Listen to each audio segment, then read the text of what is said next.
Just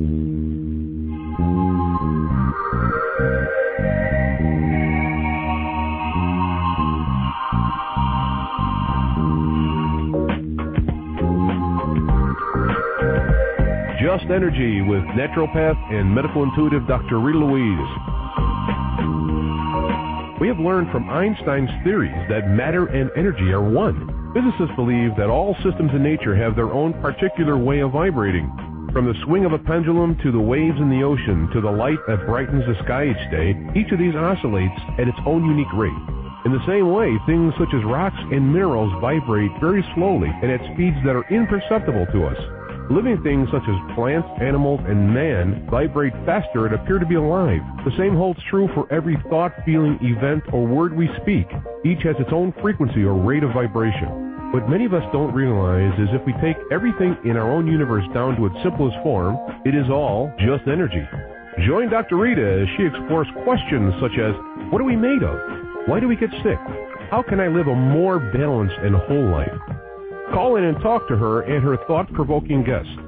Send us your questions and get the help you need to move beyond any obstacles or challenges that may be affecting your life, right from the source. So stay tuned and explore your possibilities.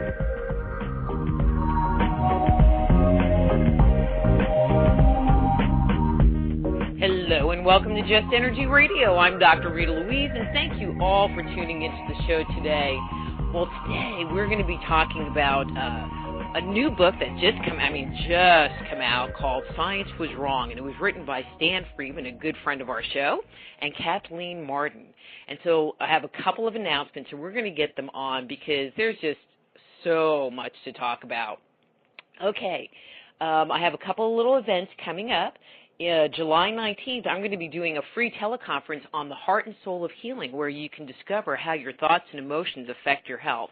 I don't have all the details and don't have a link up quite yet, but I am working on that currently.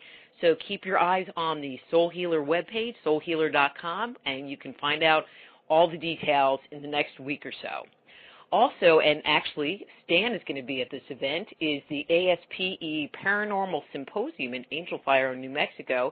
Okay, it's a little bit of a ways out, but since Stan's going to be there and I'm going to be there, it should be pretty fun. It's scheduled for September 9th through 12th at Angel Fire, New Mexico, and information about that is at aspefiles.org. And don't forget, we were going to have our mind yoga question later on in the show. And yes, we did have a winner last week. But you'll find out more about that as we get further into the show. So let me tell you a little bit about Stan and a little bit about Kathleen, and we're going to get them on. Stan Friedman is the original civil investigator of the Roswell incident. He is the author or co-author of books including Crash at Corona, the definitive study of the Roswell incident, Top Secret Magic, his controversial book about the Majestic 12 group, Captured, the Betty and Barney Hill UFO experience, Flying Saucers and Science, and his newest book, which we're going to talk about today, Science is Wrong, which he wrote with Kathleen Martin. And then Kathleen, she's new to the show. We're going to get her to introduce herself a little bit, but I'm going to read her bio.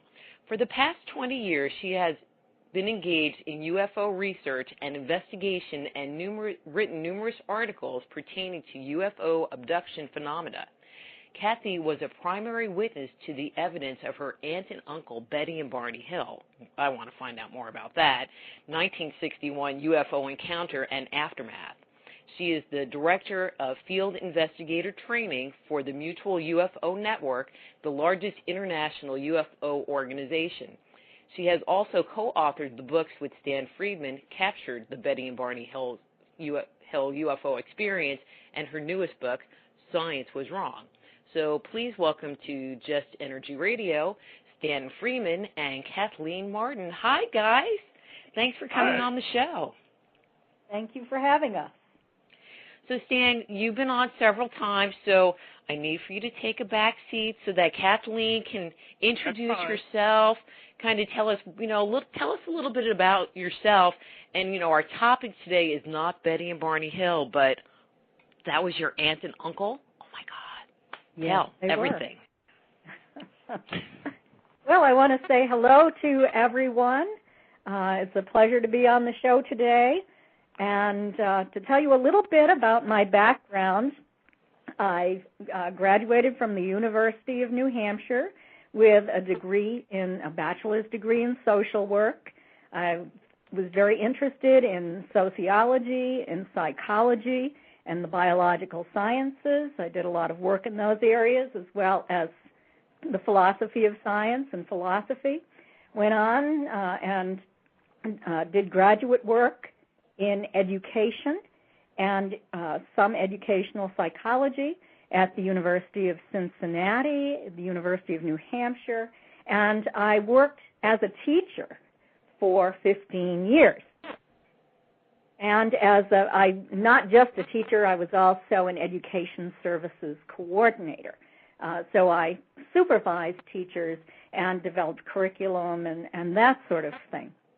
I retired early in 1990 from my professional career and began investigating UFO abduction, and investigated and researched my aunt and uncle's case for 15 years, interviewing my aunt, playing devil's advocate. She turned over all of her files to me. This is 40 years worth of files, the original scientific reports, letters to and from scientists, you name it, it was in those files.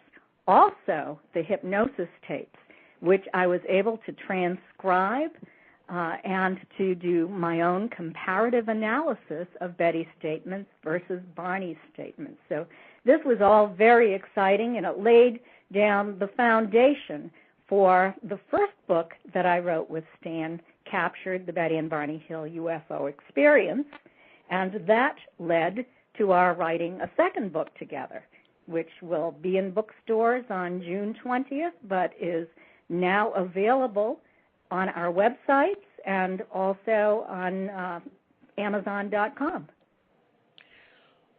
Just real quick, for people that are not familiar with Betty and Barney's story, could you just give a brief synopsis? I mean, I interviewed Stan about the book, and we have a whole show, so if people are interested, they can go to the link where Stan's shows are listed, and they can listen to that show.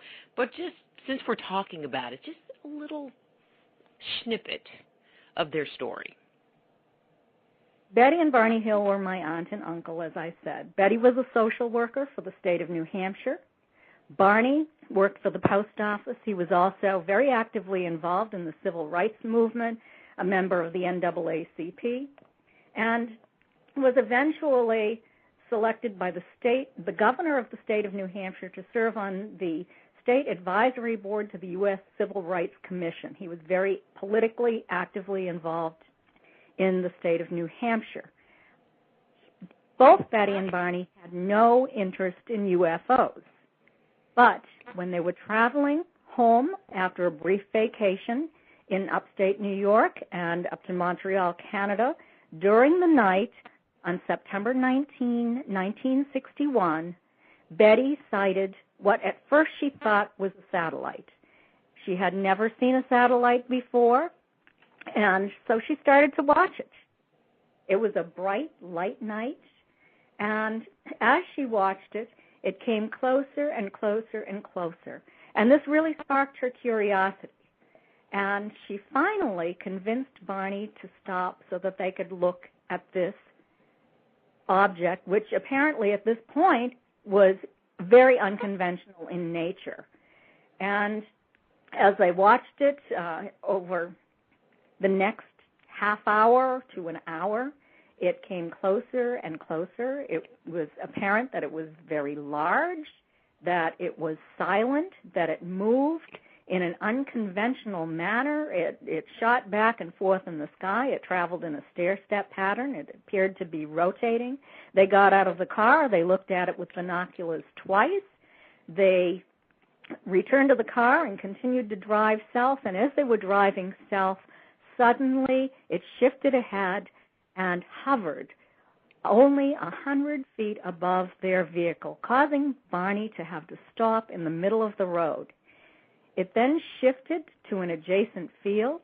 Barney got out of the car with his binoculars. He put a pistol into his pocket, and he looked up at this craft, and he could see, and this was full conscious memory. They never forgot about this. He could see non-human entities on board that craft looking back down at him.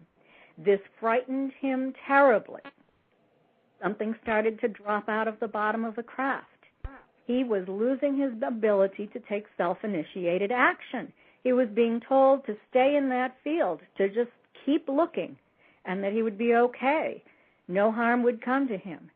And this caused him to become more and more frightened. He eventually was able to break away, to run back to the car in a hysterical condition, telling my Aunt Betty that he felt they were about to be captured. As he entered the car, the craft shifted again from the field overhead and hovered above the car as they drove down the highway, traveling very rapidly. Betty rolled down the window and looked up, but she wasn't able to see the craft, the lights on the craft. In fact, she couldn't even see the stars, and that later led them to believe that the craft was probably just hovering right above the car at that point. Suddenly, there were a series of code-like beeping or buzzing sounds on the rear of the car, the trunk area of the car, and it caused a feeling of vibration to pass through the car and also through Betty's and Barney's bodies. And this vibrational kind of feeling caused them to become very sleepy. That was the last thing they remembered until they were 35 miles down the road, and they recalled seeing a fiery orb in the road. They recalled the second series of beeping or buzzing sounds that brought them back to full consciousness, and they started talking again. But for this 35-mile period, they had no recollection of traveling down this highway, no recollection of any discussion. And this is very, very strange because normally anyone who had this kind of experience would certainly want to discuss it. They traveled on to their house in Portsmouth, New Hampshire, on the seacoast, and when they arrived, they realized that they were arrived sometime later than they had anticipated. Within the next few weeks, they discovered that it was a full 2 to 3 hours later than they should have, even allowing for those 3 stops that they made. There was also physical evidence that something strange had happened to them. And then they did the hypnotherapy and just all kinds of stuff came up, right? Well, yes. This was sometime later that they underwent hypnotherapy. The physical evidence was really beginning to bother them. Betty's dress, it was a perfectly fine dress that she had been wearing that night. It was in great condition when she put it on. When she arrived home, there was a 1-inch tear on one side at the top of the zipper, a 2-inch tear on the other side.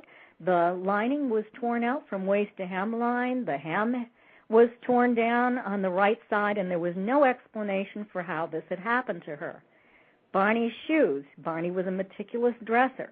The shoes that he was wearing were inexplicably scraped to the point that he was no longer able to wear them as dress shoes. They were relegated to the shoes that he wore when he was doing yard work. There were also shiny circles on the trunk of their vehicle, right in the area where they heard those beeping or buzzing sounds. And they responded to a compass that was placed over them. So the needle of the compass would spin and spin, whereas when it was placed on another area of the metal of the car, it would drop down. And this was very strange. I saw all of this evidence, and I was able to observe what happened as the unfolding of the aftermath occurred in this event. They immediately found Pease Air Force Base.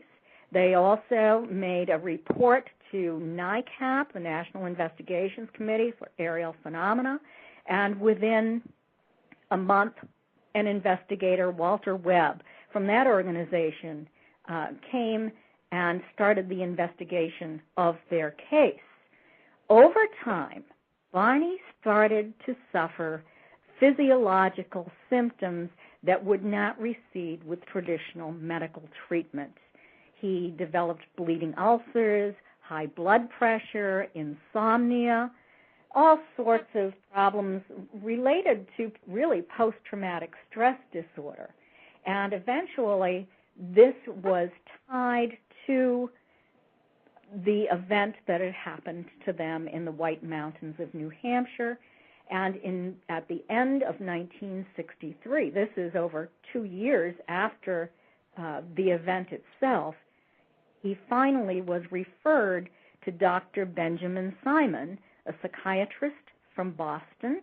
He and Betty then spent the next 6 months driving every Saturday at great expense and great personal time to Dr. Simon's office in Boston, where they underwent separate hypnosis sessions with amnesia imposed at the end of each session.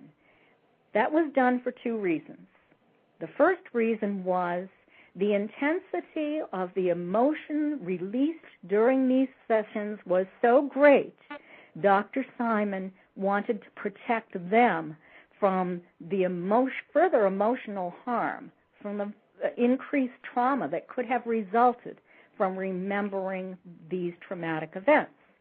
Also, he wanted to prevent them from discussing with each other what had been revealed from this period of amnesia, so that they couldn't contaminate the evidence one to the other. And that was very important in this case as far as investigating this case was concerned. You know what? I think we're just going to leave it right there, because I feel like you've baited the hook, and then they can just go out and buy Captured, the Betty and Barney Hill UFO Experience, and find out what was discovered. What do you think? I think it's a great idea, and if they buy from Kathy or myself, they'll get both our autographs, too. You don't get that from Amazon, but you will get it from us. And so would that be, is there a separate website for that? I mean, what the websites I was going to announce was stanfriedman.com or kathleen-marden.com. Is it available on both of those sites, or is there a additional site just for the book? No, both sites. Okay. So, yeah, go to... Stop shopping. Go to either stantonfriedman.com or kathleen-marden.com, and both of those are on the Just Energy website, Just Energy Radio website, and get an autographed copy by both authors of that book and find out all the inside details. I mean, because I don't think you could get much more inside short of having Betty or Barney write the book. And they're not available to do that, unfortunately. Well, yeah, that part too. Let's turn our attention to the new book, and it's entitled Science Was Wrong. So let's just set some groundwork of where we're going. What do you mean when you say science was wrong?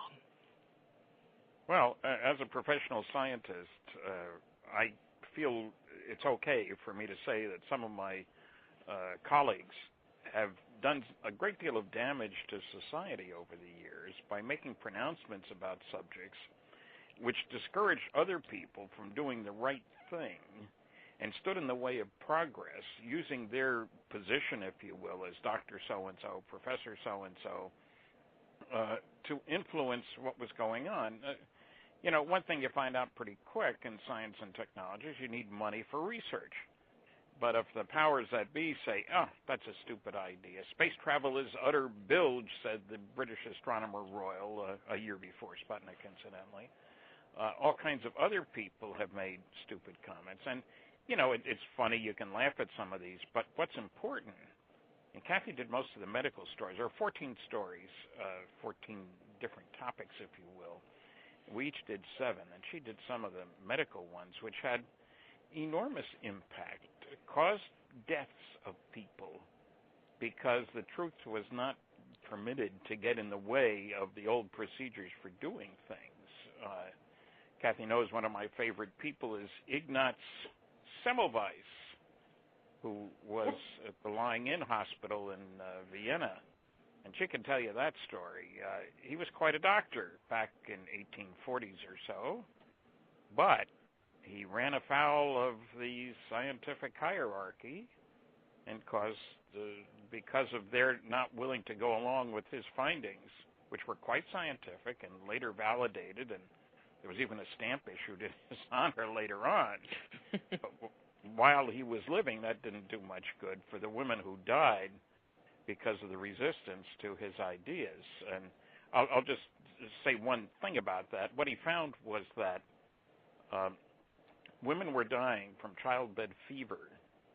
Well, she can tell the story. It's one of my questions that I have on here, except I totally can't pronounce his name. But no, it was a fascinating story. And no, we're going to go there.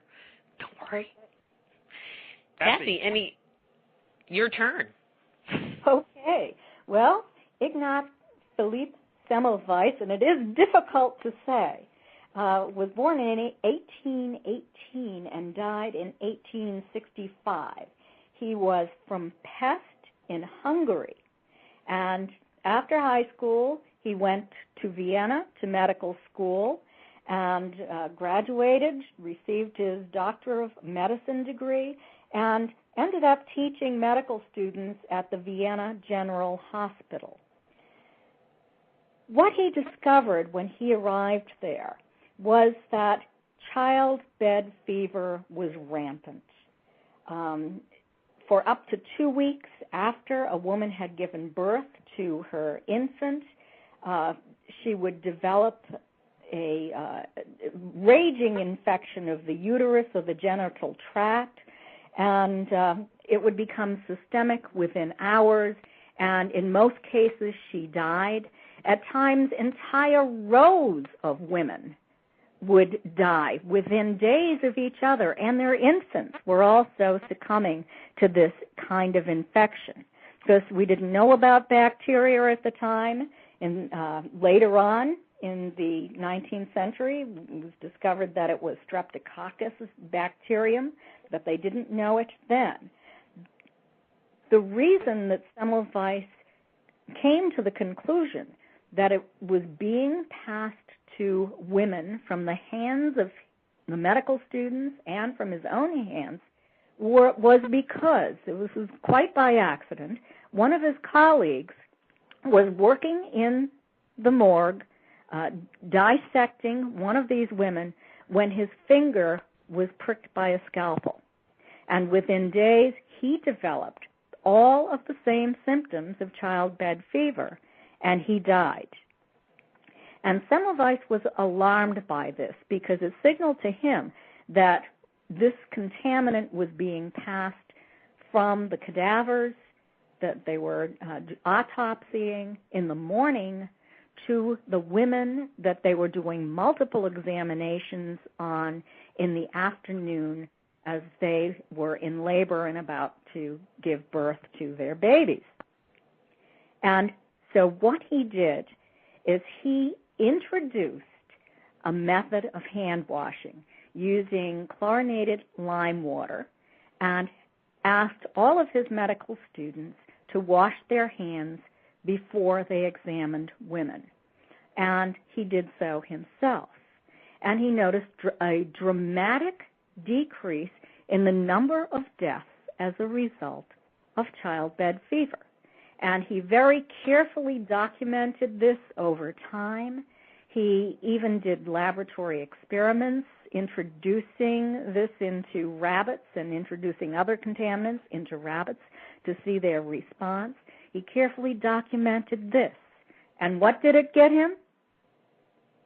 Fired. He lost his job.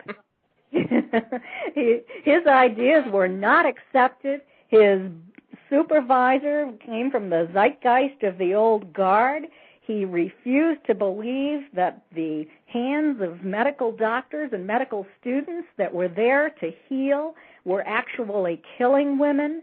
And throughout Europe, the doctors rejected Semmelweis's ideas, even though he presented them, and his colleagues who supported him presented them very scientifically. They clung to old theories about the cause of this, including things like emotional distress. The women were afraid, and they developed these diseases and died out of fear of giving birth. Or the milk metastasis theory, where supposedly the milk from the mammary glands traveled down into the uterus, and when they dissected them, that white clotted substance, which was really pus, they thought was clotted milk. And there was also the miasma theory, where they thought that probably the putrid odors from swamps and other places were causing women to become ill and to die. So they refused to link their hands, which they did not wash after they did autopsies, that they just wiped on their bloody aprons before they examined all of these women. They refused to admit that they might possibly be responsible for this, and refused to take steps to correct the situation. They remember at that time it was unusual to change the bedding in the hospital beds more than once a month. And there was a strange aspect of this, too. The women who were delivered by midwives, only 2% developed childbed fever. The women delivered by the doctors, it was 20%. And Semmelweis was successful at reducing the percentage for the deliveries by the medical students and the doctors down to the 2%. Now, that didn't look good for anybody. I mean, why should a midwife, of all people, have a much lower rate here, you see? So there's a sexism part of this story, too. But anyway, he was honored later with a postage stamp. He got a postage. Not only that, but a medical school was actually named after him. But it was after he died. It was years after he died. I just find it hard to believe that they had never experienced pus in other medical areas that they would recognize pus for pus. I mean, I know what pus looks like, and I'm not a medical doctor. Look, when you're arrogant combined with ignorant and of an elevated status, the reality doesn't much matter. Ego goes before everything else. Ego and arrogance. That's one of the major themes of the book, is that people were making pronouncements from on high without knowing what they were talking about. And they're still doing that sometimes, you might say. That's one of the reasons for writing the book. We need to be wary that new ideas aren't looked into because somebody on high says that's silly. And, there are 14 chapters each, and there's a lot of these unreasonable, in quotes, ideas. And they have consequences, the resistance to new ideas. And it seems like it's that way across the board, not just in medicine or technology, but in history and archaeology and basically any area where new thought is possible. And discouraged by those in power who want to stay in power and at the top of the heap. It always makes me laugh because, you think scientists want to explore new things and they don't, they only want to explore their thing. Well, it's time for us to take a break. So when we come back, why don't we move on and talk a little bit about aviation and find out what's been going on there? Because, if man could fly, he would have wings, as they say. Right. Okay. I'm Dr. Rita Louise. This is Just Energy Radio. We're talking to Stanton Friedman and Kathleen Martin about their new book, Science Was Wrong. And don't forget, you can get a copy of their other book, Captured the Betty and Barney Hill Story, by going to their webpage. But we'll be back after these words from our sponsors.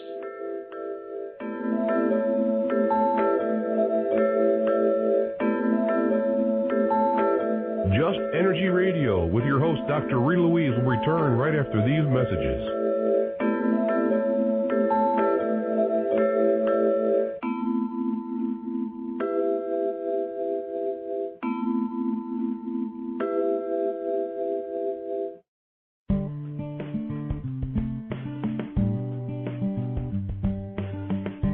Are you sensitive to energy? Want to explore the world beyond the five senses? Looking for a new career as an alternative healthcare practitioner? Then the Institute of Applied Energetics, Medical Intuition, and Energy Medicine training programs may be right for you. Our comprehensive curriculum provides students with a deep understanding of how to detect, evaluate, and transform the subtle body, as well as techniques for correcting energetic imbalances that may underscore a person's ability to experience radiant health. So if you are sensitive to energy, contact the Institute of Applied Energetics right away. Be a catalyst for changing the way healthcare is done around the world. Visit www.appliedenergeticsinstitute.com and start your new career today. How would you like to live long and enjoy great health? How about creating solid bones and whiter teeth? Strengthen your heart and eyes and have radiant, youthful-looking skin. There is an ancient health and longevity secret that has been used for millennia in Egypt, India, and China that can help you achieve this. For the first time in the modern world, Pearlsium brings this ancient wellness secret to you. For more information about Pearlsium, visit www.productsforthesoul.com. Before we get back to the show, I would like to thank all of you for tuning into Just Energy Radio. Many of the people I've helped over the years were listeners just like you. If you're at a junction in your life, don't stand alone at this important time. Call me or send me an email. We can set up a private consultation so that you too can experience health, healing, and wholeness in your life. To find out more about the services I offer, visit www.soulhealer.com.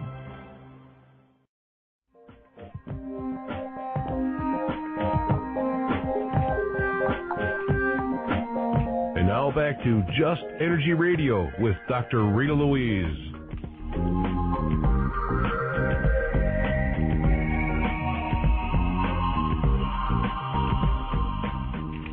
Hello and welcome back to Just Energy Radio. I'm Dr. Rita Louise, and thank you all for staying tuned to the show. So I think at this point in time, I'm going to announce the winner of last week's Mind Yoga question.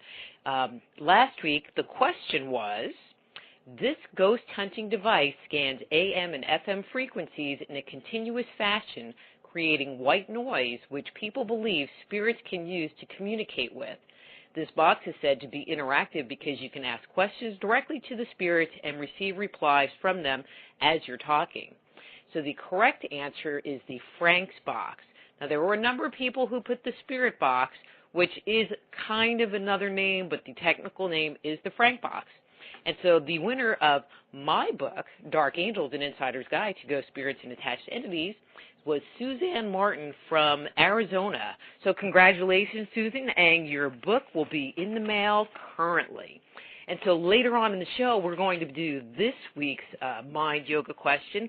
And what's our topic today? Oh, we're going to be doing an alien abduction question in honor of our guests. Okay, so Stan, Kathleen, let's get back to business. So before the break, I mentioned if man could fly, he would have wings. And back in the day, that was pretty much what people believed. Well, it was a strange thing. There were people who were familiar with the story of, Daedalus and Icarus.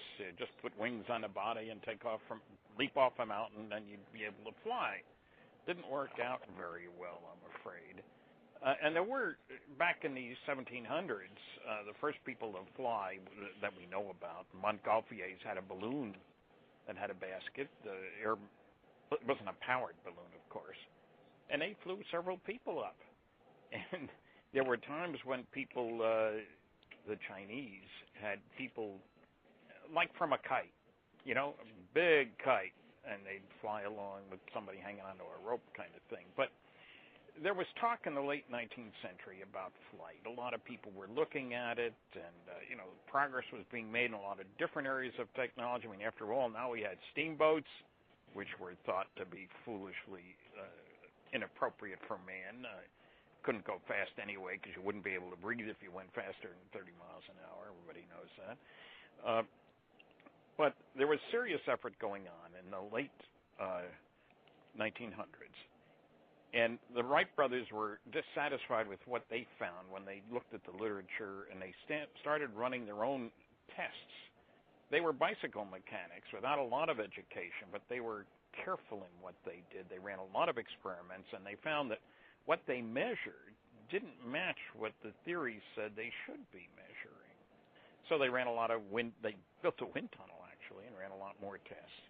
And they were quietly making progress. And one of the biggest names, well, he was the biggest American astronomer of the 19th century, a man named Simon Newcomb. Born here in Canada, I might add. I don't know whether I should be proud of that or not. I'm a dual citizen. I complain about both governments. But Simon was often asked his opinion on subjects of importance, and one of them was aviation. And he said, all the evidence shows man will never fly except perhaps with a balloon. He made a strong statement about that. Would you believe 2 months before the Wright brothers' first flight? And when I say he was an important astronomer, his funeral a few years later was actually attended by the President of the United States. I mean, he was a wheel, but he was opposed. And the First World War brought aviation more into the picture, and I get a kick out of the fact in 1908, the Wright brothers finally got a government grant. They'd applied and been turned down. And they got a bonus of $5,000 for making an airplane that would go 47 miles an hour. And they got the bonus because what they had to meet was 40 miles an hour. I mean, that tells you where aviation was at. And the first Wright brothers flight, the whole flight and the airplane would fit inside a 747, believe it or not. And because there had been so much laughter when a guy named Langley, who was a good scientist, had tried to fly, he had a powered craft all right, and he tried to use a ramp on the Potomac River, and go down the ramp and supposedly take off, and it crashed in the water, and it was called Langley's Folly. And so the Wright brothers were not going to stick their necks out in public. Kitty Hawk was covered by 3 newspapers in the entire United States because, talk about flying is pretty silly stuff. Anyway, the First World War came along, and most of the planes used were overseas manufactured. And as an example of the resistance, even though planes were being shot down during the war and they had shown their worth, after the war, Billy Mitchell, who had fought, he was a pilot during the war, First World War, in Europe, and he was making a lot of statements about the need for getting more active with aviation because it was going to change everything about warfare. Ships would be sunk by airplanes dropping bombs on them. And boy, did that get laughter from the Secretary of the Navy who volunteered, I'd stand right on any ship that you're going to bomb from the air. And he was actually court-martialed for insubordination in the mid-20s. And, it's an illustration of actions have consequences. On November 29th, 1941, there was an Army-Navy football game. That was a major rivalry back then, still is, I guess.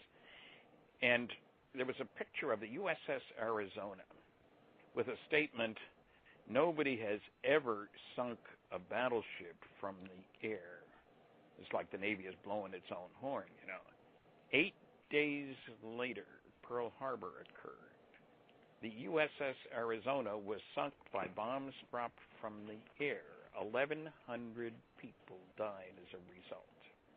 They weren't worried about bombers coming from the air because it was impossible. Science is wrong. And there were consequences. The same thing happened, just another example from aviation. An English inventor, Frank Whittle, had developed and got a patent on a jet engine. Everything was propellers before that, even Lindbergh and all that. And the world was excited about airplanes. Lindbergh over 100,000 people were waiting for him in France when he arrived from New York, and won the $25,000 prize for being the first to fly across the ocean on his own in a powered aircraft. It only took 33 and a half hours, you'll understand. Anyway, that sparked interest in aviation, and Whittle got a patent for a jet engine, but everybody knew jet engines would be much too heavy for airplanes, so they did nothing. The Germans, on the other hand, German von Ohain got a patent in 1936, but the Germans built jet engine-powered airplanes that were used before the end of the war. The English didn't. Just think of how the Battle of Britain might have gone if there had been jet-powered fighters on the British side of the line. Again, there were consequences of this resistance to new ideas on the part of smart people. So that gives you some flavor. Oh, the business about traveling faster than the speed of sound. Everybody knew there was a sonic barrier. As you got closer and closer to the speed of sound, a little over 700 miles at sea level, the airplane would shake itself to pieces and wouldn't be able to go the other side. That was the absolute limit. Well, it wasn't, as it happens. And when Yeager did it in 1947, we marked 1947 by how many months after Roswell, you understand. That was in July. This was that's Friedman time. That's right. Anyway, people may not realize it. That was not made public. It was kept secret that he had flown faster than the speed of sound with a rocket-powered airplane. That was a great development, and they developed new shapes for airplanes. The whole point is that progress comes from doing things differently in an unpredictable way. Don't look to the future by extrapolating the past. See what's new that we can use, and it'll take some work because the first model of the new isn't going to be as good as the last model of the old. You haven't spent a lot of money or time or people's effort on it. But what's the potential? And so there are all kinds of developments in aviation, and it's kind of funny. If you look at the Apollo command module, and in my book, Flying Saucers and Science, there's a picture of me with my hand on the command module. And, when I stood there and NASA took the picture, I was giving a talk to NASA people. They wouldn't let the North American aviation people into my talk for some reason. Anyway, here's this round, blunt body. Now, the X-15, which broke the sound barrier, was a pointy-nosed, sharp-wing, rocket-powered aircraft. And that's what I thought a high-speed aircraft, something moving at high speed in the atmosphere, had to look like. And what's the Apollo command module look like? The darn old flying saucers. It's a round, blunt body. It's an entirely different approach to dealing with the problem of high-speed flight in the atmosphere. And that's part of the message of the book here is, especially in technology. I mean, the resistance to television. Who would sit and look at a box with a picture on it, What good's a telephone? Who are you going to call? You don't need computers at home. Who would want a computer at home? What for? A address book? Recipes? Come on. IBM fought that, too, and almost caused the demise of the company. So everywhere you look, resistance. Years ago, I worked as a drafter, and I, pen or pencil and paper, and it was me and my paper. And when everything changed to computer-aided design, I was like, I don't even want to go into this field because who would want to sit in front of a computer 8 hours a day? Think 12. I don't know. I do that all the time now. There was a lot of resistance. There's always during resistance. The development of the computer. I was at the University of New Hampshire when we first started to discuss the use of computers, and the philosophy department was discussing how we would become a society of technocrats, and that no one would be a thinking kind of person, that this was going to cause the demise of our society. And but see, they didn't realize that you would have to spend so many hours trying to figure out what's wrong with your computer when something hiccups that you just have a whole different kind of education. Well, yeah, and look at the Internet. There was resistance to that, too. Who would ever dream that you could link literally billions of people around the planet? The laser is only 50 years old, and certainly the guys who discovered would be a better word, the laser, weren't thinking about what all the things we do, and the Internet's one of them, where you use optical information, signals going down a glass pipe, if you will, instead of radio. Entirely different approach, and yet lasers are all over the place doing all kinds of things. And, nuclear energy. Both Lord Rutherford, one of the great scientists of the last century, and Albert Einstein, generally conceded to be the greatest scientist of the last century, said, well, there was no way you could get anything useful out of the fact that, yes, E equals MC squared, energy equals, energy and mass are sort of convertible if you're smart. Now, one of the reasons was they had no idea of a nuclear chain reaction, partly because the neutron wasn't even discovered until 1932. Now, we've all been made out of neutrons for a very long time. Everything's got neutrons in it just about, but we didn't even know it existed. And so it's new directions. And there's another aspect of arrogance. General Groves, who was in charge of the Manhattan Project to develop atomic bombs, only spent $2 billion in 1942 money. There's another hallmark of sometimes it takes a lot of time, money, effort. 60,000 people were involved at one time or another to develop a new technology. And one of the reasons the astronomers fought the idea of space travel, nobody would spend the money. What good would it do? It's nice if you know a hurricane is coming and if you use GPS and all the other stuff that take advantage of space. But and the science that's benefited the most from space is astronomy. Learn more new astronomical facts, data, picture of the universe than in any other field. But the astronomers fought it all over the place. Silly way to spend money. Build better astronomers' equipment. We did. One of the things that you talked about a little earlier was the reticence of the military of embracing new technology. But it seems like other than the military or the people that tend to spend the money on the research and development, it almost seems like an oxymoron or contrary terms, because they want the new technology to outsmart the other guy's technology. Like radar, they just kept changing it so that they could outsmart each other. And it just doesn't make sense that they would be hesitant to embracing something that would be useful, potentially useful. They weren't sure it would work, and there were a lot of people in positions of authority and power and spending money that were resistant to the new. And as a matter of fact, one of the strange things is that General Groves, in charge of the Manhattan Project, spending $2 billion, when asked in 1947, how soon would the Russians have nuclear weapons? At least 8 years, he said, because they don't have the benefits of our free and open and technological society. In effect, he was saying they're a bunch of dumb peasants. It was quite a shock to the American ego when, in 1949, August, the Russians exploded their first atomic bomb. These dumb peasants, yes, they had some help from spies.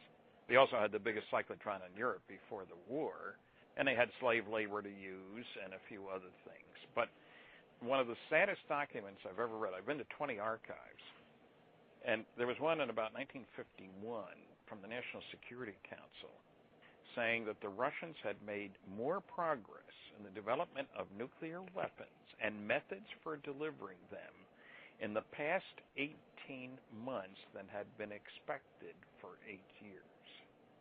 That had serious consequences. We didn't have a radar net around the country because everybody knew the Russians couldn't fly any bombs to attack us. Boy, were they wrong. So, again, it's this point of it's not just an intellectual curiosity here, but there are implications.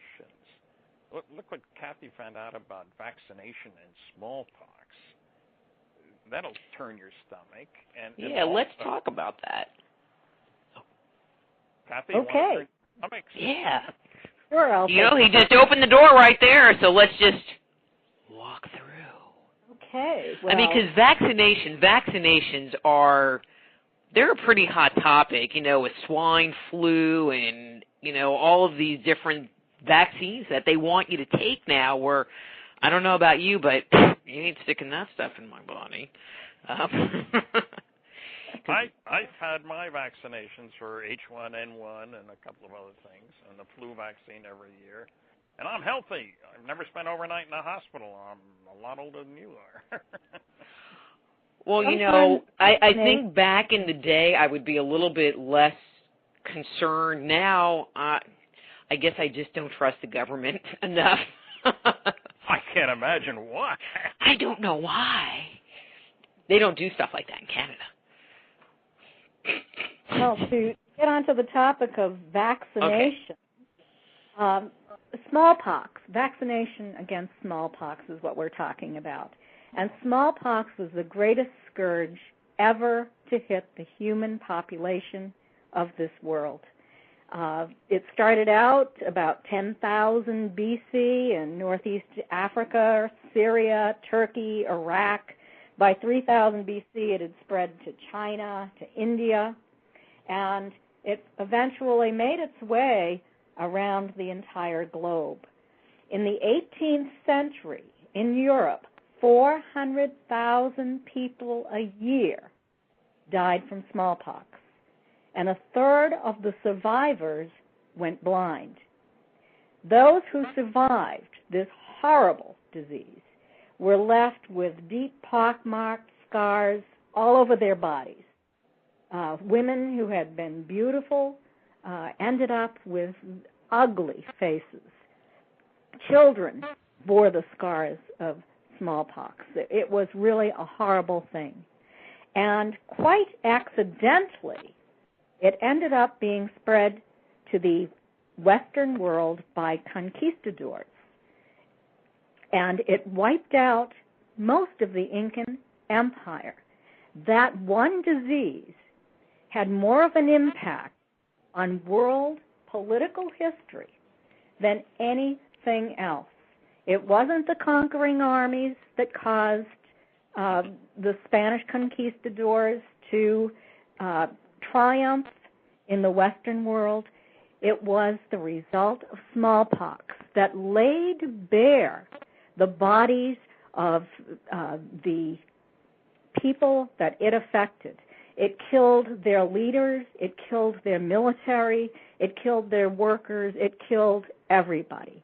People would lay on their mats, these indigenous people would lay on their mats, their bodies would simply be one huge pustule oozing as they died horrible, horrible deaths. They had no immunity to this. It spread from Central America to South America and finally up into what is now the United States. It was used as a biological weapon against Native Americans when blankets infected with smallpox were intentionally given to them. So it has had a tremendous impact.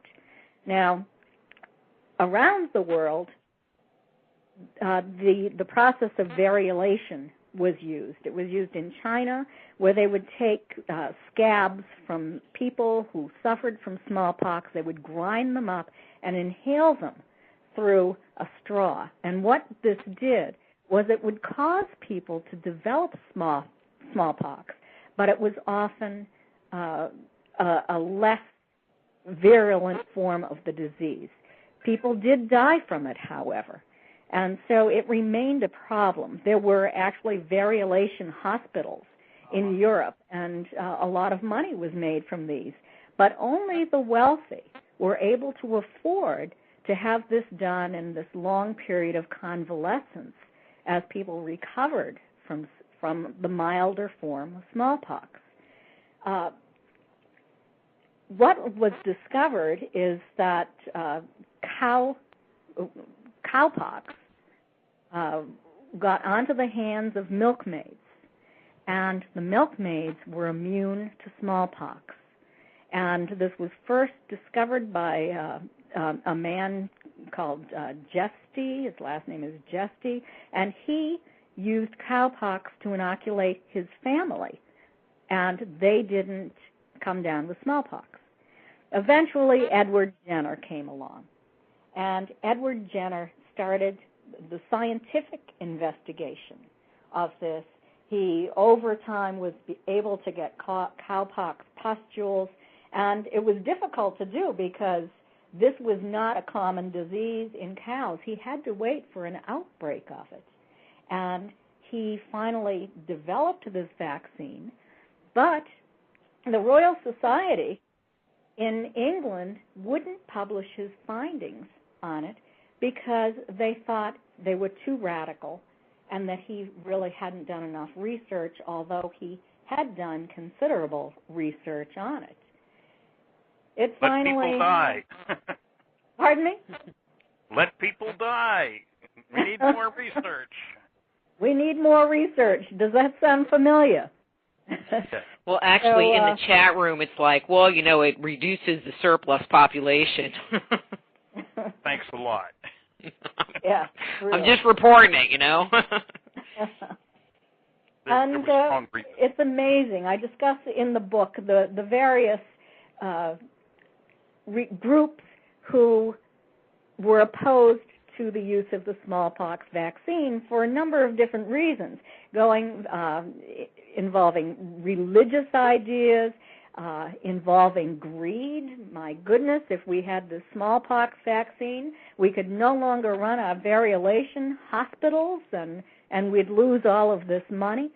So, and politics came into it. There were a number of different reasons why people rejected this idea, and so many thousands of people died as a result of this terrible, terrible illness that could have been prevented.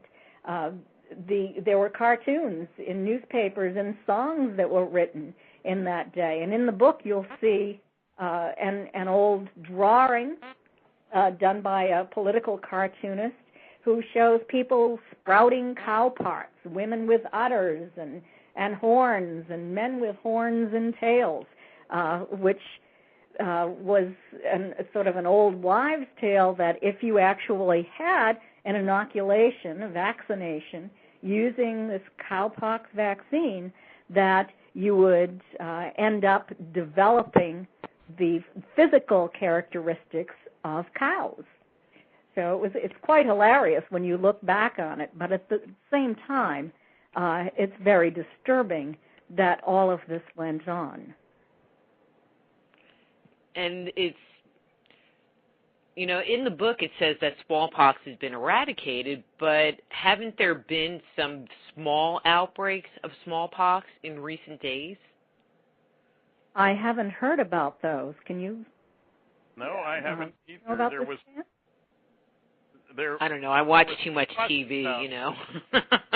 there was talk about the fact that the major medical organizations around the world were wanting to destroy their supply of the vaccine, really, because, after all, now smallpox was licked. We got other problems to worry about.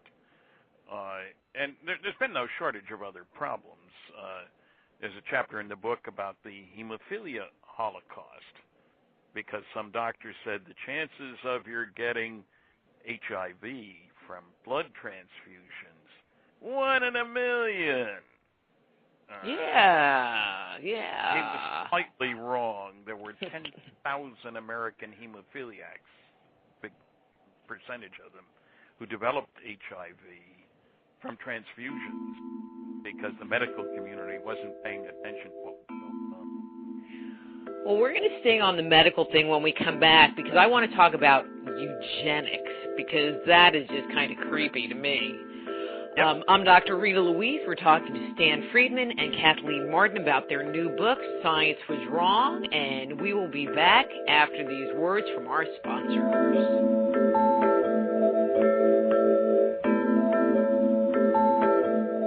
Energy Radio with your host, Dr. Rita Louise, will return right after these messages.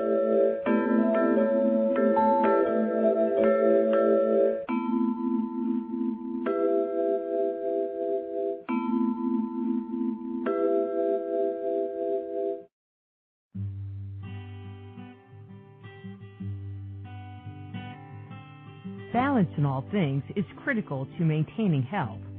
In the hectic drive of today's world, many of us forget to take care of our most important asset, ourselves. At ProductsForTheSoul.com, we want to support your effort to nurture yourself. We offer a wide variety of herbs, supplements, and high-quality, ready-to-eat, all-natural foods. We even offer holographic chip technology products that can augment the body's natural ability to increase energy, improve sleep, and mitigate pain. Best of all of our products are delivered straight to your door. It's time to start loving yourself. Visit ProductsForTheSoul.com and let us help you along the way.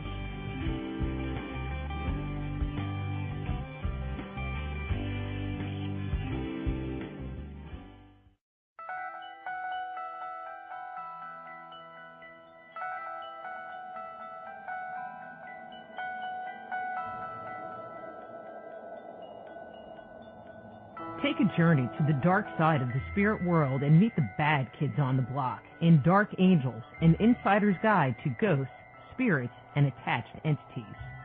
Who are these bad kids?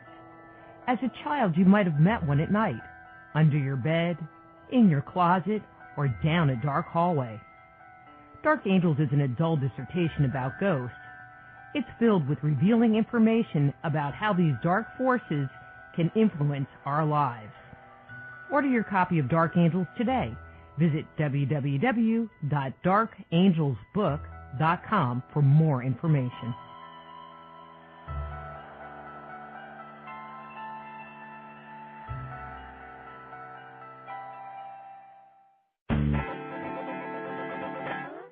Move past the crossroads in your life and discover alternative solutions to your deepest concerns at soulhealer.com.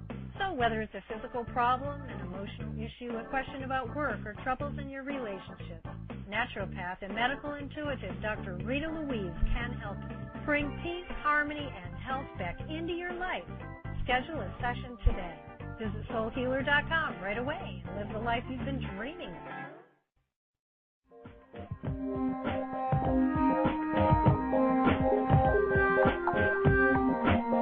And now back to Just Energy Radio with Dr. Rita Louise.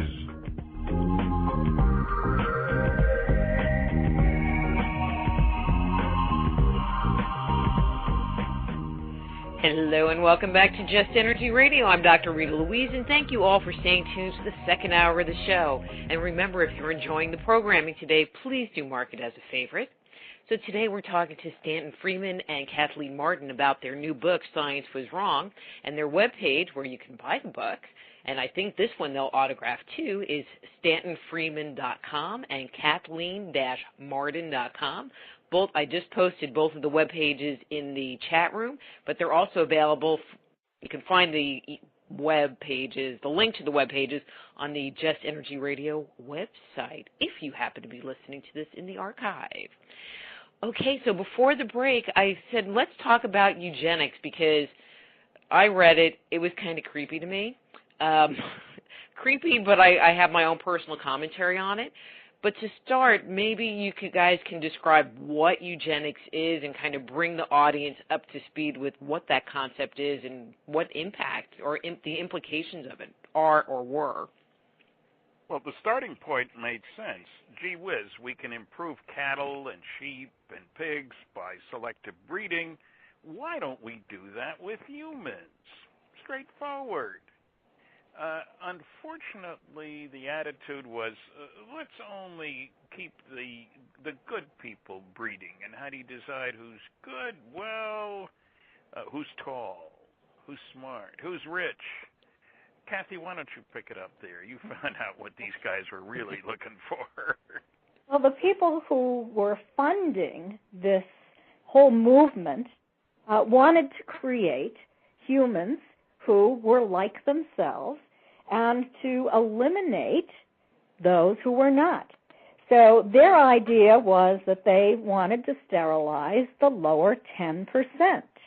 And they wanted to start with the insane, the mentally ill, the mentally retarded, criminal families on the lower end of the economic scale, alcoholics, women who were making a living through prostitution, people who were not able to support themselves. There was the handicap, too. Yes, the handicap, definitely, epileptics. And they even developed a category which was called feeble-minded. And, you know, sometimes when we think of feeble-minded, we're thinking about people who are developmentally disabled.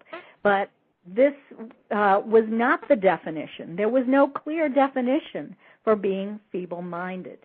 And Harry Laughlin, who was one of the two heads of this organization, Charles Davenport was the one who had actually started the organization, hired Harry Laughlin. And Harry Laughlin, in turn, hired a number of social workers. And the social workers went initially throughout the east coast of the United States.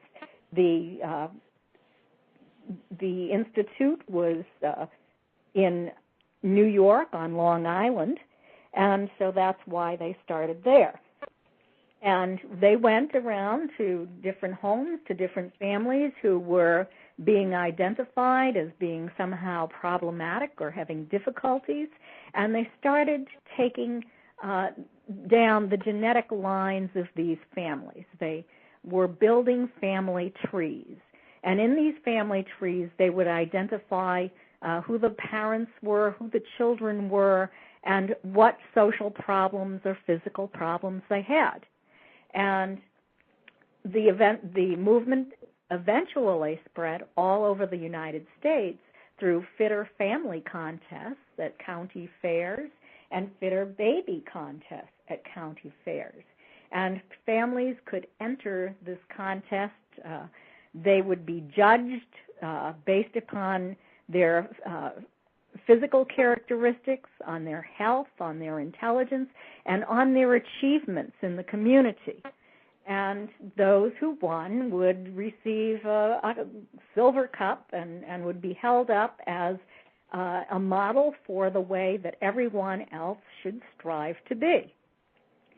And eventually, this movement, which really was being rejected scientifically by the scientific community in the beginning, and then was adopted by the American Breeders Association, became highly politicized and received a lot of funding from some of the major families in the United States, such as the Carnegies and the Rockefellers. And with this funding and a little bit of deceptive political influence, we ended up with a program where people who were identified as being feeble-minded or as being epileptic were placed into institutions and were forcibly sterilized. All right, Kathy, can I just ask one question here? I want you to keep going, but I mean, I'm familiar with like the German whole thing that, you know, and their breeding program and measuring their faces and doing, you know, to have the pure Aryan race. I didn't know that we had one. When did this program start? This started back, I believe it was in the 30s. So kind of around the same time. Okay. In the earlier part of the 20th century. Yes, actually, this movement led to Germany and started to spread all over the world. It was up in Canada. In fact, the people from the American eugenics movement were lamenting that Hitler was beating them at their own game. Rockefeller money went to support Joseph Mengele's experiments in Germany. The Harry Laughlin, who was the person I mentioned who was sort of in charge of this whole thing under Charles Davenport was awarded an honorary doctorate from Heidelberg University. And it wasn't until the American public became aware of the Holocaust that was taking place in Europe that we started to reject these ideas that were being promoted by the Eugenics Society. One of the things you need to take into account here is that the tentacles of this ran far. That is, if one person in a family was a drunk, then we need to really get rid of all the members of the family, at least stop them from reproducing. If somebody was physically handicapped, deaf, blind, whatever, that was a sign that the whole family needed to be considered on that. And one of the sneaky things, it affects me, my grandparents all came over from Europe between, say, 1903 and 1906. And if these guys had had their way, they would have all been rejected because they would have to take IQ tests in English, coming to the country and not even speaking the language. That's the kind of thing that went on. Of course, a lot of those people won Nobel Prizes later, but they were obviously inferior because they didn't match the model that was being established here by these well-intentioned, it says here, holier-than-thou scientists. There was a lot of evil in this, and based on, it wasn't real science, it was false science. And, if a man was a thief, well, his kids would probably be thieves too, so let's sterilize him.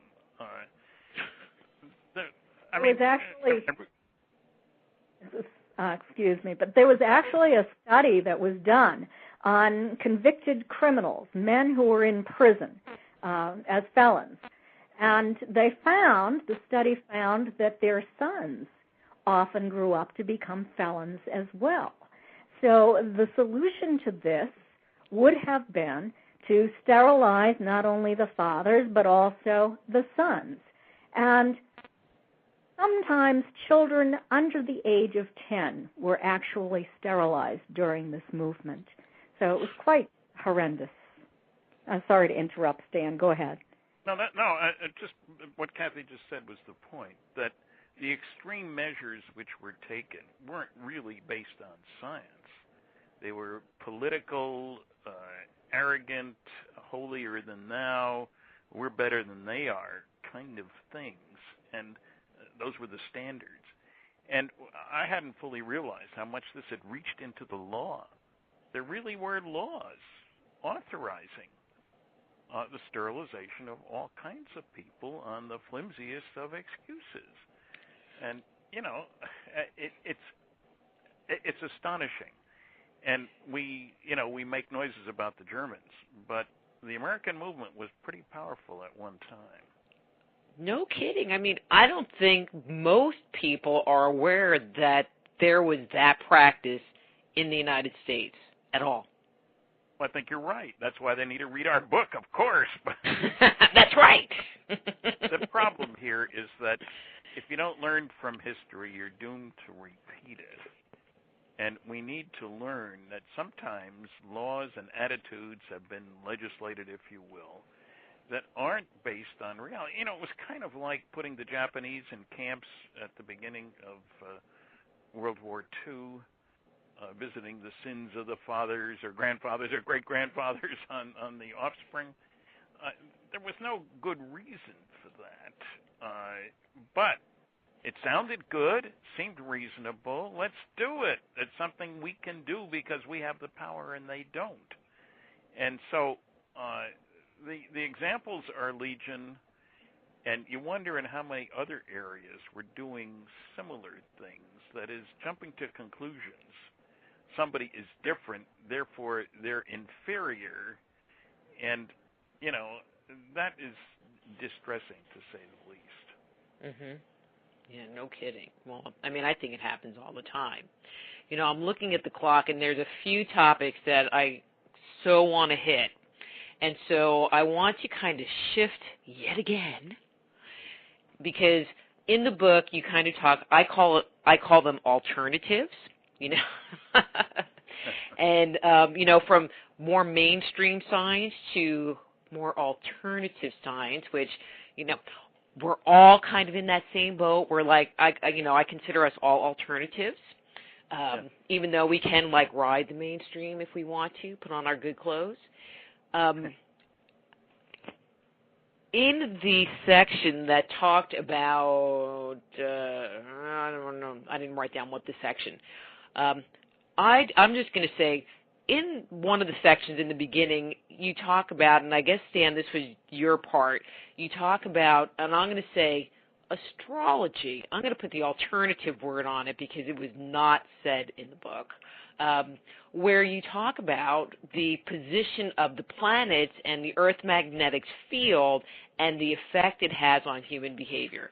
Now, when you talk about alternatives, it's like if you say astrology, it's like, yeah, I read my horoscope and that's a bunch of crap.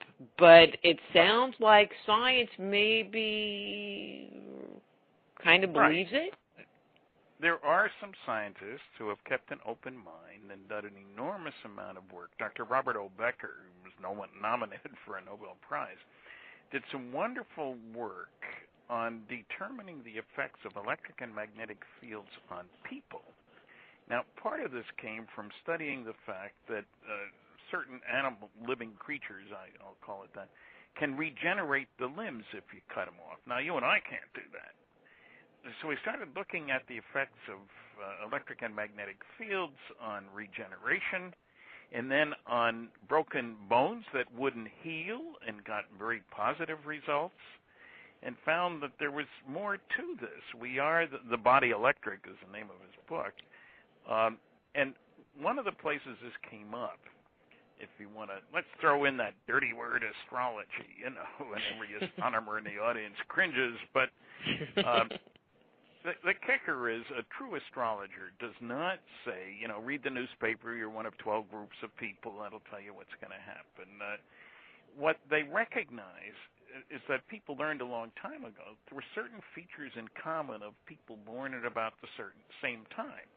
Now, one of the things that intrigued me way back when, more than 30 years ago, actually 40 years ago, there was a guy named Nelson from RCA whose job it was to predict when they would have to use landlines to transmit radio signals because the atmosphere, something was going wrong, and radio signals just wouldn't get through. And he was very expert at predicting the times. It cost money to use landlines, so they wanted to use radio waves.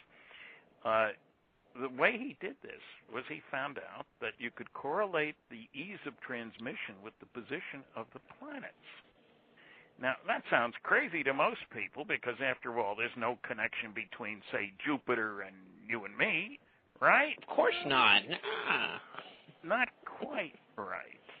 There's an intermediary reaction, if you will. He found out that the position of the planets, and this is quite straightforward, influences the gravitational field at the surface of the sun.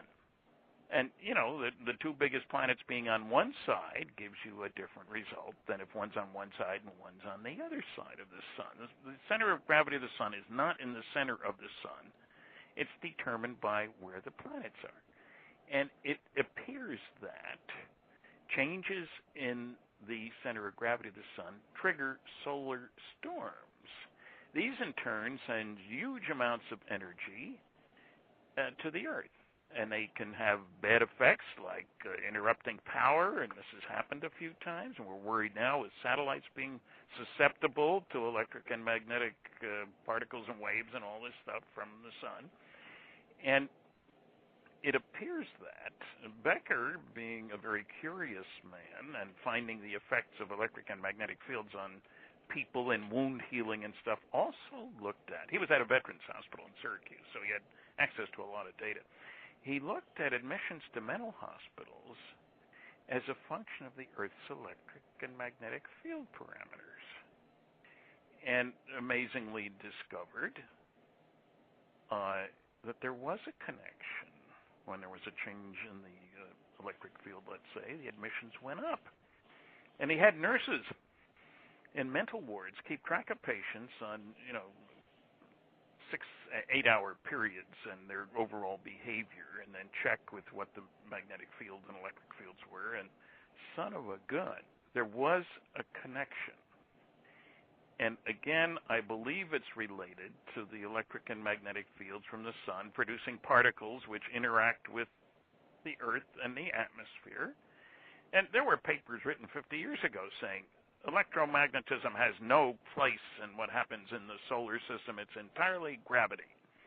Related to this, we got into climate change, so-called. It turns out that we used to think, quite incorrectly, that the sun was constant in its output of energy. We have a term called the solar constant, how much energy is emitted by the sun per second per square meter, that kind of thing. It's a constant.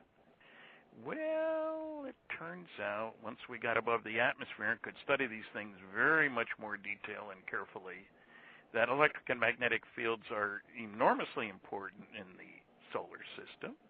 The Van Allen belts are an example of that. And I point out that Immanuel Velikovsky was soundly denounced for suggesting that electric and magnetic fields might be important, and he predicted that there would be radiation from the equivalent of Van Allen belts around Jupiter. Nobody believed him. It was discovered by accident. Ooh, boy, was there a lot of magnetic field effect.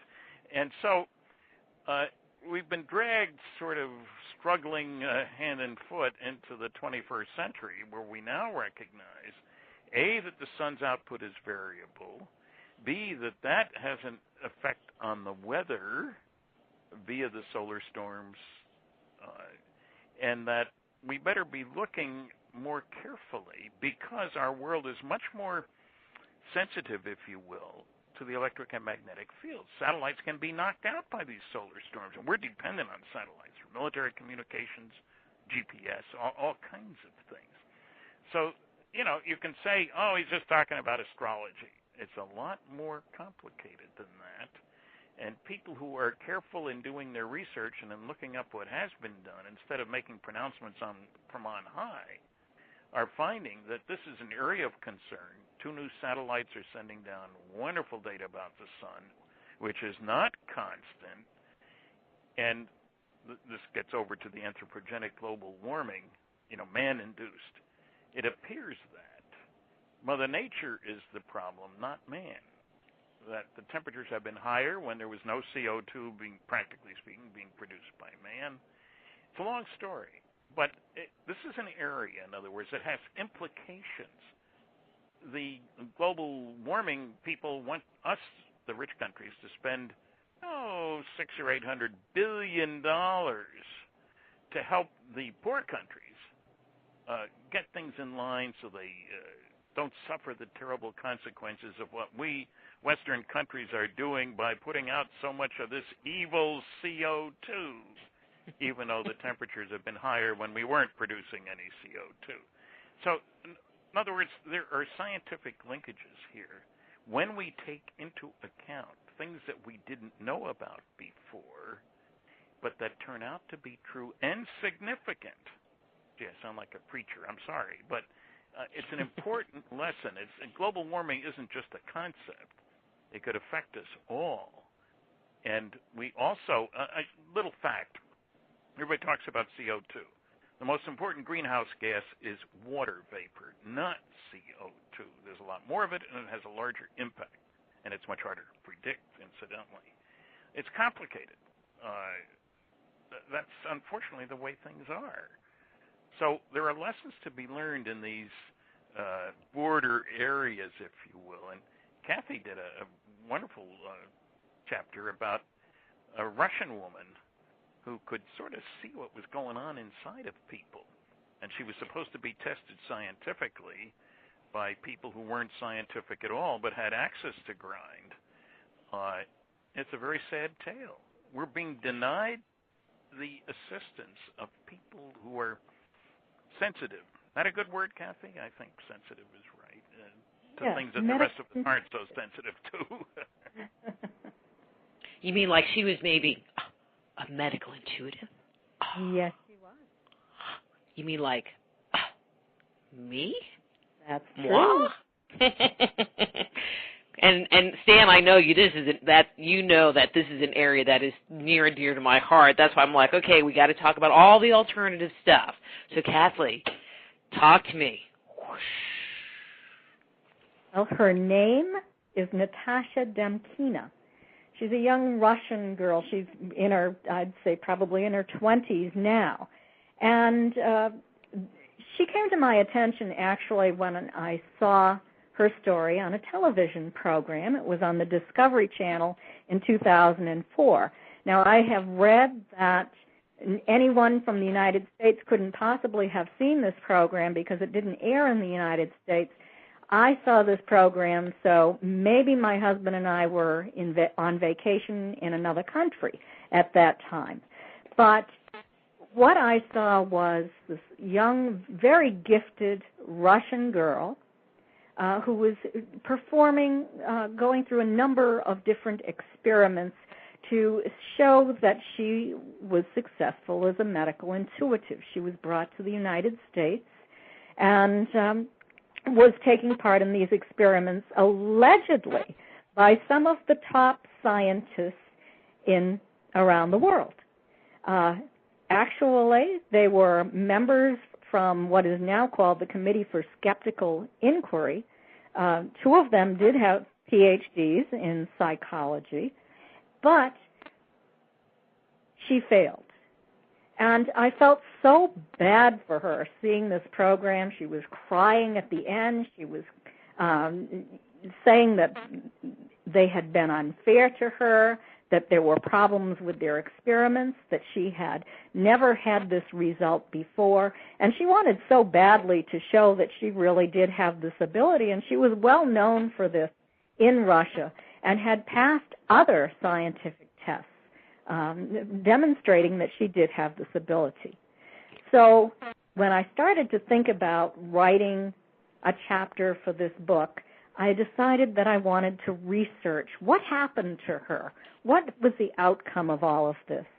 And what I discovered was a wealth of information about what had happened to her, that this committee who designed this experiment had created an environment in which she would fail. She had jet lag. She normally read one individual at a time, but they created protocols where she would have to read several people who were seated very close to each other all at the same time. I found out that some of the people had the same problem, but that she was asked to decide which one of those people had the problem, that there were all sorts of things going on. But I think the worst thing that happened was that the bar was raised so that international statistical standards were not adhered to. She was tricked into signing a contract. She didn't have a lawyer. Here she is, just a teenage girl from Russia. She was tricked into signing a contract that would raise the bar on what would be a passing grade on this experiment. By international statistical standards, she passed the test. But it was announced on television by this experimental team that she had failed. And in the end, there was an outcry from a number of different highly respected scientists from around the world. And Brian Josephson, PhD, was one of them. He won the Nobel Prize, a physicist, and he went to her defense, along with Victor Zamet, who is an internationally known lawyer. And there was a huge outcry about how she was mistreated. There's the music, but we're going to come back to the story because I have a question, or commentary at least, about this story because, as I said, it's one near and dear to my heart. I'm Dr. Rita Louise. We're here talking to Stanton Friedman and Kathleen Martin about their new book, Science Was Wrong, and we're going to be back with the Mind Yoga question after these words from our sponsors. Just Energy Radio with your host, Dr. Rita Louise, will return right after these messages.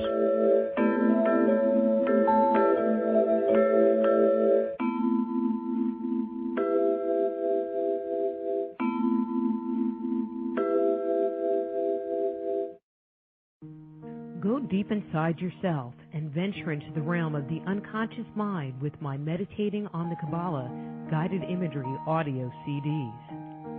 Discover who you are and what you want in life. Meditating on the Kabbalah can help you to open, clear, and revitalize the energetic pathways of your subtle being. They will support you in your spiritual quest by helping you to access the profound insights and inner guidance you need as you work in alignment with your highest good. Let them help you to release negative thoughts and emotions and clear away any limitations that may be keeping you from experiencing your full potential. Walk down the path to health, healing, understanding, and enlightenment with Meditating on the Kabbalah. Order your copy today at www.soulhealer.com. That's right, that's www.soulhealer.com. Hi, I'm James Altayanchik, the Black Knight of Talk Radio. Listen to Dr. Rita's Soul Healer Moment live each third Sunday night of the month on Feet to the Fire. www.feet2fire.com for more information. Hi, I'm Dr. Rita Louise, the host of Just Energy Radio and the founder of the Institute of Applied Energetics. Start a new career today on the leading edge of alternative health and healing. The Institute of Applied Energetics can help you develop the specialized skills you need to work as an energy medicine practitioner, intuitive counselor, or professional medical intuitive. Besides our outstanding technical instruction, our programs also support you in creating and building a successful business in this rapidly growing field. Be a catalyst for changing the way healthcare is done around the world. Contact the Institute of Applied Energetics right away or visit appliedenergeticsinstitute.com.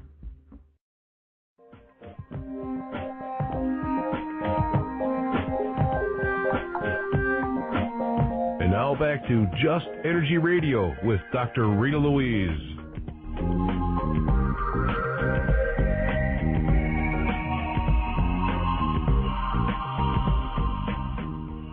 Hello and welcome back to Just Energy Radio. I'm Dr. Rita Louise, and we're going to get back to our conversation about science was wrong, but I hear the music, and I think it's time for this week's Mind Yoga question.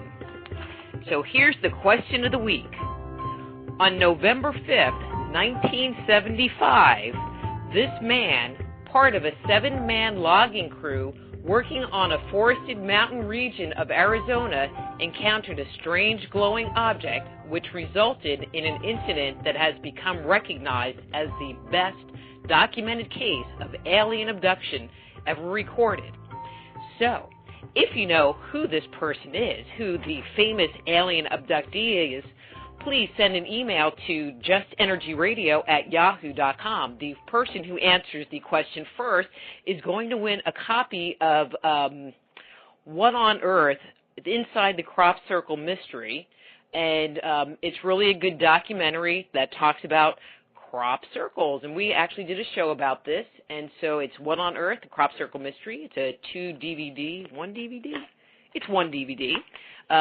So anyway, if you know the answer to the question, send it to justenergyradio@yahoo.com. If you're listening to the show in the archive, we have had winners who have emailed in with the correct answer after the show has aired live. So please don't, make it that, just send the question in, because you never know, you might be the winner like that.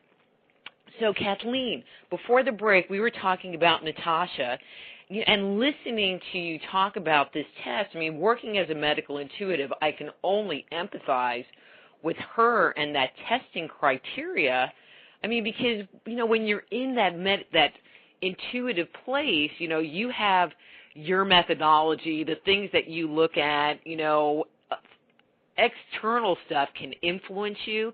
I mean, having a room full of people watching you is like, if you're nervous, I'm sorry, it just don't work.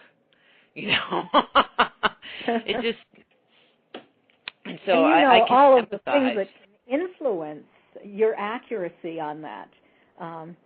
She was presented with a hostile environment.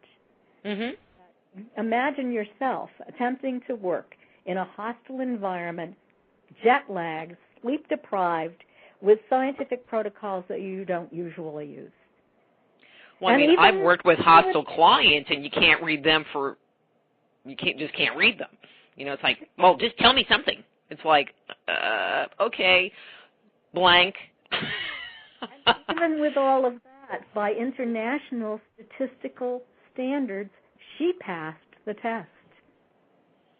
But they didn't give her $1 million, though, did she? No, she didn't. She didn't. Remember, the basic rule for these debunkers is don't bother me with the facts. My mind's made up. And what the public doesn't know, we're not going to tell them. Mm-hmm. And do your research by proclamation. Investigation is too much trouble. Nobody will know the difference anyway. So we run into this not only about UFOs, where both Kathy and I have found this to be the case often, but in a whole bunch of other fields, yours too. Well, like I said, we're the alternatives, And I have to tell you, when I met you the first time, Stan, in Roswell at the anniversary, it was very interesting because it was okay to believe in UFOs, but you were going to burn down there because you did psychic stuff. And I was like, hello, we're both in the out there venue. We need to get along, Well, I've changed my ways. Well, it wasn't from you. It wasn't from you. It was from people, not anybody in particular. It was just it was interesting because I made the assumption, because in the psychic world there is an embracing of UFO phenomena and alien abduction. I mean, not that people are necessarily invested in it, but there's an acceptance because they're alternatives. It wasn't necessarily the same way back, which I thought was interesting. So hopefully your book will help bridge some of that. Hope so. That would be good. That's what we're trying to do, really, is to bridge the barriers between different groups and recognize that in all areas of science, technology, alternative medicine, alternative anything, we need to be careful about jumping to conclusions with insufficient data. Absence of evidence is not evidence for absence.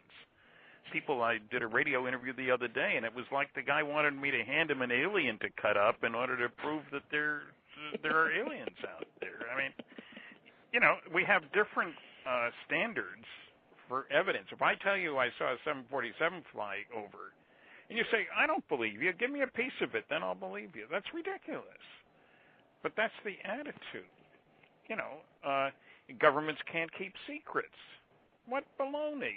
In Flying Saucers and Science, I give many examples of governments spending tons of money in keeping secrets. Just to throw one number, $10 billion to develop the stealth aircraft in 10 years. By Lockheed, it was all classified for 10 years. $10 billion is a lot of money, at least where I come from. Maybe the Canadian dollar isn't so strong. But so what I'm saying is that there are people making proclamations about all aspects here of strange, interesting, far out, if you will, phenomena, and not wanting to see serious research be done. There have only been a dozen PhD theses done about UFOs. There's surely room for 50. Serious investigation by people looking carefully at the evidence. And it's pretty hard to find a professor who's got guts enough to sponsor one of these. Mm-hmm. I'm just going to kind of open this up because two of the other areas I know are near and dear to both of your hearts. And one, Stan, is the UFO area, and Kathleen, it's the abduction area, obviously. Where are we now? Is science starting to move over the fence? Are they maybe kind of thinking it's possible? Where are we? Well, there was, I'll just mention one thing, and Kathy knows about this. there was a session of, psychology, a Professional Psychological Association, at which there was a whole session devoted to UFO abductions. Kathy, help me here. What's the name of the organization? American Psychological Science? Association of Psychological Sciences? It was something like that. It was recently held in Boston, Massachusetts, and a number of psychologists and Bud Hopkins were asked to present there. There's a very interesting experiment that was done. It's not well known. I write about it in the book, and it involved a professor from the State University of New York at Brockport, and also two professors from McGill University and Bud Hopkins. And what they did was Bud interviewed a number of self-reported abductees, and they, under hypnosis, had recalled symbols that they had seen allegedly on board this alien craft. And what the academic psychologists wanted to do was to determine how close these symbols would be to the symbols that might be drawn by a control group or another experimental group. So what they did was a number of graduate students, 24 graduate students, agreed to be hypnotized. They were hypnotized and they were given a fantasy of being abducted by a UFO and observing symbols on board this UFO. And all of this was done under very controlled circumstances. They drew the symbols that they confabulated, they saw on the walls of this craft, but Hopkins individuals drew the symbols that they remembered that they had seen. All of these symbols were then photocopied. They were placed on the same type of paper. Every control was taken in order so that there would not be anything that would skew the results of this. Then they were evaluated on a three-dimensional scale. And what happened was that Bud Hopkins' group of abductees, the ones that he had interviewed, ended up with symbols that were incredibly similar and were in no way similar to the symbols that were drawn by the graduate students who had been hypnotized. This is very significant. The ones that, the symbols drawn by the people who were hypnotized were all over the scale. They were not similar at all. But there were constant similar characteristics between the symbols that the abductees reported seeing on the wall. The scientific team had to conclude that this could indicate that abduction is real. And it is some of those professors who ended up talking, along with Bud Hopkins, doing a presentation at this Psychological Association conference in Boston. Gutsy people, I might add. Well, I think that's a fascinating result. Fascinating result. There's a similar result that was obtained way back in the 50s by Battelle Memorial Institute people looking at Air Force UFO reports. They looked at 3,201 of them, documented in Project Blue Book Special Report 14. And one of the questions, there was a lot of data. There's 240 charts, tables, graphs, and maps in this report. It's huge. Data heaven for me. But one of the things that they did was, okay, here we got the sightings we can't identify, the unknowns. And here we have everything else. It could be astronomical. It could be aircraft, balloons, psychological. Only a small percentage were psychological. Let's compare the unknowns to the knowns. We got 6 different characteristics for each case, apparent size, color, shape, speed, that sort of thing. They found, astonishingly to the debunkers, who never mentioned it, of course, that the probability that the unknowns were just missed knowns was less than 1%, where one would expect, if, as has been said by many prominent people, from my college classmate Carl Sagan to the Secretary of the Air Force, that the greater the reliability of the sighting, or there are UFO sightings that are unknowns but not exciting. There are exciting sightings that aren't unknowns. They're no interesting and reliable is the word I guess I'm looking for here. And the facts indicate exactly the opposite. And the greater the quality of this sighting, the more likely to be unexplainable.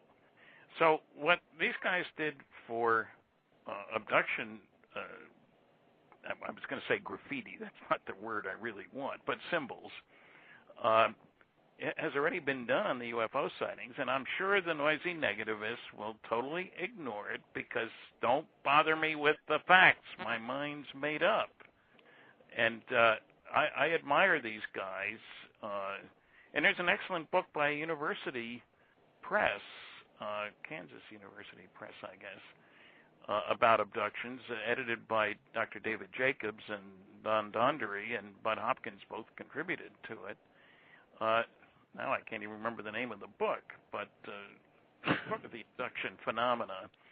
UFO controversy in America? No, UFOs and abductions, challenging the borders of knowledge. That's it. And it's referenced in your chapter, I'm sure. And incidentally, Kathy and I will both be presenting in Roswell early July for the annual festival. And Kathy will be giving a great talk, I've seen it, at the MUFON Symposium in later July. These are listed on my website, and in other words, there are opportunities to hear more about these things. Her paper will be published in the proceedings of the symposium. In other words, this isn't talk. Yeah, this is not just talk, in other words. It's a way for serious people to get facts and data and really look at the evidence instead of letting the nasty, noisy negativists, when I speak of them in a good mood, I won't say what I say when I'm in a bad mood, for recognizing that they're putting out baloney. You'd think they ran a delicatessen, they put out so much of it, on all aspects of unusual phenomena, not just UFOs, or even not just the stories that are in our book. We should probably have a second book, Science Was Wrong Again. I think we'd have the material for one. Science was wrong, too. Yeah, that's good. Now, the point here is that with regard to abductions, I have heard so much baloney. If you look carefully at the Betty and Barney Hill case, for example, there are repeated bits of baloney all over the place. It was explained away as Jupiter. The thing is less than 100 feet away. It's 60 to 80 feet in diameter. It was seen alongside the Old Man of the Mountain, an important formation until it fell into the lake in New Hampshire. And it was 1.5 times the size of the head, angular size. This is Jupiter? I mean, it follows their car. Oh, we got peripatetic Jupiter, too. I mean, and there's one of the ones that really irks me is people say, well, Barney watched a television program, and that's what led to this whole story. There's no and then they just made it up. Well, there's no evidence at all that he watched the program. He was not in the habit of watching TV programs. He worked at night. This program was on at night. He would have been getting ready for work. Betty said that he didn't watch the program. They told Dr. Simon that they didn't watch this type of program. But people who were invested in the idea that it was impossible for them to have had a UFO sighting, never mind an abduction, will state this sort of nonsense in order to prove their points. And repeat it, and other people repeat it from what they say. It is frustrating. Yes. Incidentally, one of the key things about the Hill case, the thing that makes it so important and different, is Dr. Benjamin Simon wasn't just a hypnotist. There are loads of them around. He was a world-class expert on helping people who had suffered, well, they used to call it shell shock back then, but traumatic experience, post-traumatic stress disorder, we'd call it now. He treated thousands of such people. The Army made a movie about his work. His hospital had 3,000 beds. He didn't know anything about UFOs. He knew an awful lot about helping people who had missing time experiences that were distressing to them. And he figured out techniques to help them. And you can see them in the movie. So we're not talking about, well, anybody here do hypnosis? Yeah, why don't you get involved in this case? That's not what we're talking about here at all. And it was frustrating to listen to some of the tapes and why didn't he ask this or that? But he wasn't a ufologist. He was a helping physician. That was his job, to help people work through things. And he said, in writing, that the emotional intensity of those two people under hypnosis was as great as that of any of the shell shock war veterans. And he had to stop one session each because he wasn't sure they could handle reliving, not retelling, reliving that experience. So we're talking about pretty high-level stuff here in terms of the kind of people that were involved and the experience they've had in dealing with people who've had difficult experience. And I mean, I just remember seeing the movie when I was, I don't know, a kid or a teenager, and they were, well, Kathleen, before the show, we were having a conversation that I saw you on the UFO Files, and they were showing excerpts from the movie, and you were going around with I think it's Bill, taking them to the different sites where the car was and where they stopped, and I was like, that's James Earl Jones. Wow. Yeah. Right. Barney was played by James Earl Jones. I mean, that's like dream come true if, well, if they made a movie of me, who would I want to play me, We're going to make an announcement in Roswell about a movie that I may be being played by somebody, and we're placing bets. Richard Dreyfuss, maybe.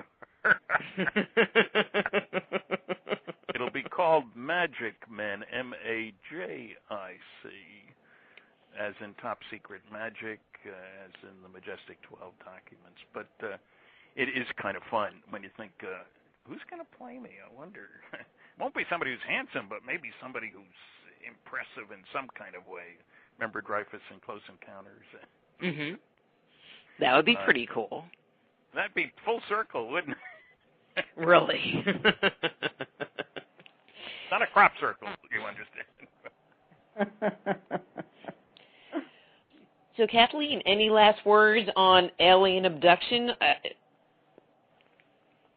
In the chapter that I wrote on an alien abduction in the book, I look at all of the scientific studies, the academic studies that have been done on alleged abductees. These are self-reported abductees, which is actually different from those. About 40% actually remember part of the incident. They were driving down the road when it happened, or they were fishing or camping. Another full 30% recall everything that happened. But these are about people who didn't recall anything that happened and suspected they had been abducted.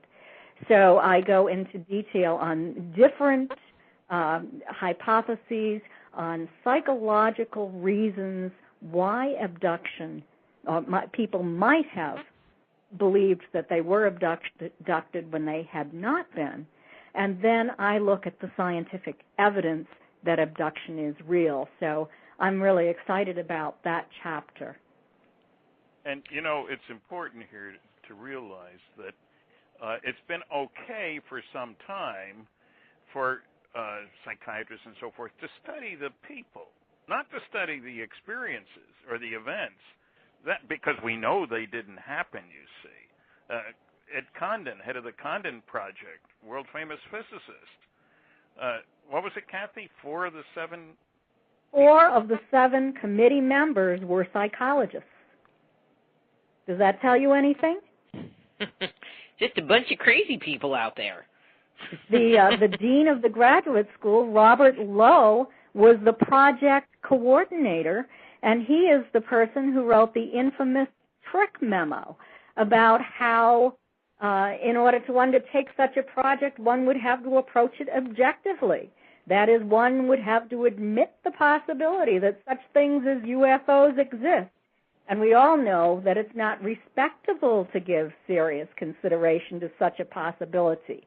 The very act of admitting these possibilities, he said, just as possibilities, put them in the pale. So it tells you what the scientific, so-called scientific study of UFOs was all about. Yeah, it wasn't scientific, that's for sure. So we have about 2 minutes left, and I'm going to ask kind of a personal question that is not even in the book, and this is about ancient aliens. You know, they just had that Ancient Alien show on TV, which was good, but I mean, that's one of my, I like that topic. So what do you guys think about that whole concept that, you know, aliens had come here in our distant past, and the Zachariah Stitchin stuff, which I'm going to get ragged for saying his name wrong again, you know, and the whole cloning idea. What do you guys think? 2 minutes. I'll give you 30 seconds. I recommend the book, The Bible and Flying Saucer by Dr. Barry Downing, who goes through the Old and New Testaments, finds exactly the same kind of reports of unidentified flying objects. They didn't call them saucers because they didn't use saucers. They used mugs. Anyway, I see no reason to think they haven't been here for a long time. You know, as long as you think the Earth was created in 4004 BC on a Thursday night, I think it was October 23rd, and it's not a lot of history to be concerned about. If you say it was really 4 billion and 4, then you say, and we think we're at the top of the heap? We're Johnny-come-latelys. My favorite places, and it deals with the Hill case, Zeta 1 and Zeta 2 reticuli. They're only 39 light years away. 2 stars, similar to the sun. They're a cool billion years older than the sun. And we're at the same level of technology that they would be? How absurd. They only have microscopic algae. Come on, please. Oh, yeah, sorry. Yeah. Kathy, jump in. Okay, well, I would definitely recommend reading anything by Barry Downing. He's an expert in that field. And certainly there is some evidence to suggest that we have been visited for a very long period of time. Look at the ancient artwork. And I'm sure that most people are probably familiar with that. It has been popularized in the media and has been on television many times. There have been television shows about it where UFOs are depicted in paintings and described by ancient people. So there is reason to believe that we have been visited for a long time. One of the objections is they would have contacted us. You know, and they would send us a message, just like Columbus sent smoke signals to the Indians. That's right. Okay, so there's the music. Science Was Wrong. It's being released to bookstores what day? It's already in the bookstores. I just got a call. Well, okay. It will be in the United States, Barnes & Noble on June 20th. But if you go to StantonFriedman.com or Kathleen-Martin.com, you could probably get an autographed copy. Buy it from them because they're cool. Thank you guys for coming on. You know I always love you. It's been a pleasure for me. It has been my pleasure as well. All right. Bye-bye. Bye-bye. And next week, we have a rare opportunity. We have Brad Steiger coming on, where we're going to talk about his experiences with ghostly phenomena and some of his 150 books.